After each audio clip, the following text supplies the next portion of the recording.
10,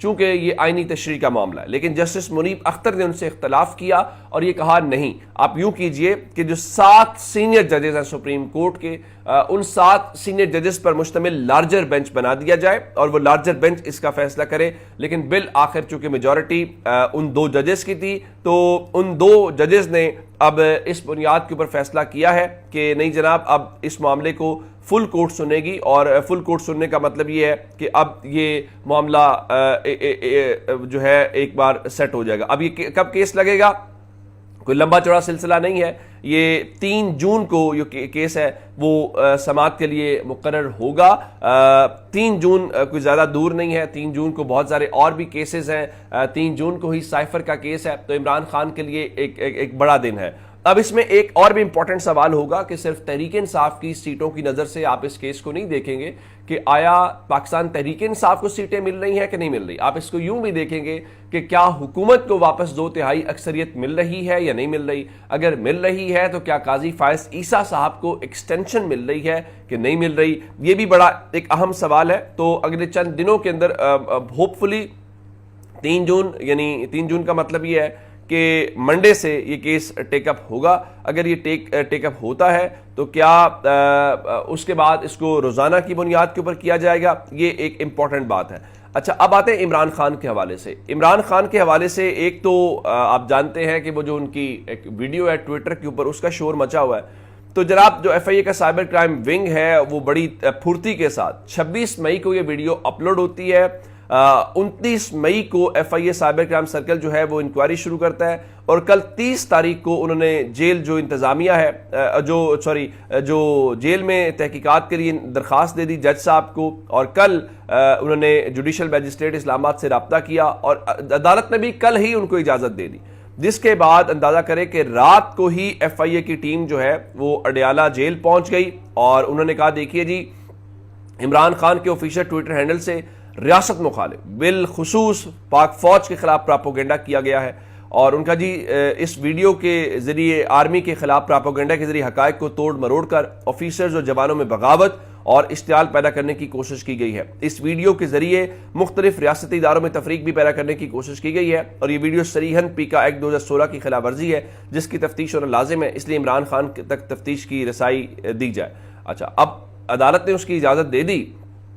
یہ رات کو جیل میں پہنچ گئے، لیکن عمران خان نے شامل تفتیش ہونے سے اور ایف آئی اے کی ٹیم کی کسی بھی سوال کا جواب دینے سے صاف انکار کیا، اور انہوں نے کہا کہ جب تک میرے وکلا موجود نہیں ہوں گے میں کسی طور پہ بھی آپ کو جواب نہیں دوں گا. اس کے بعد ایف آئی اے نے ایک تحریری جواب بھی عمران خان کا حاصل کر لیا. تحریری جواب کیا ہے؟ وہ جو ان کا اجازت نامہ ہے اس کے اوپر عمران خان نے اپنے کامنٹس لکھے ہیں اور ساتھ سائن کیا ہے. اس میں چونکہ اجازت مانگی گئی تھی تو عمران خان نے نیچے لکھا ہے کہ I will join the investigation in presence of my lawyer and the above allegation is absolute nonsense. ان کا جی میں اپنے وکلا کی موجودگی میں ہوں گا، اور جو آپ جس الزام کا ذکر کر رہے ہیں وہ بہت بیہودہ ہے. عمران خان ایبسولوٹلی ناٹ کا پہلے نعرہ لگاتے رہے. اب عمران خان کی ایک نئی ٹرم آئی ہے ایبسولوٹ نان سینس، اور یہ جو ایبسولوٹ نان سینس والا اس وقت ہیش ٹیگ ہے وہ پاکستان کے اندر جو ٹویٹر ہے اس کے اوپر ٹاپ ٹرینڈ ہے کہ عمران خان نے کیا کیا. اچھا، ایک اور امپورٹنٹ ڈیولپمنٹ ہے، اور وہ ڈیولپمنٹ اسلام آباد سے ہے.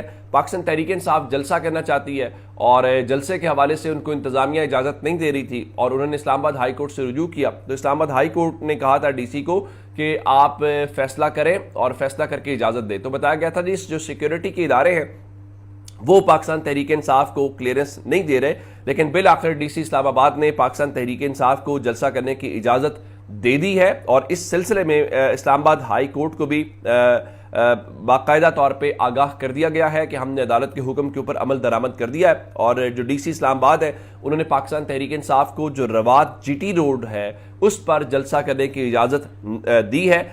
لیکن اس وقت امپورٹنٹ بات یہ نہیں ہے کہ روات کے اندر جلسہ ہے، پریڈ گراؤنڈ کے اندر ہے یا ڈی چوک کے اندر ہے. اس وقت امپورٹنٹ بات یہ ہے کہ پاکستان تحریک انصاف کو بالآخر وہ جلسے کی اجازت ملی ہے. اب پاکستان تحریک انصاف جلسہ کیسے کرتی ہے, کتنا بڑا جلسہ کرتی ہے, یہ ایک امپورٹنٹ بات ہوگی. اور اگر اتنے عرصے کے بعد میرا خیال ہے تحریک انصاف کو کھل کے موقع مل رہا ہے, میرا نہیں خیال کہ آپ روک سکیں گے لوگوں کو یا لوگ نہیں آئیں گے.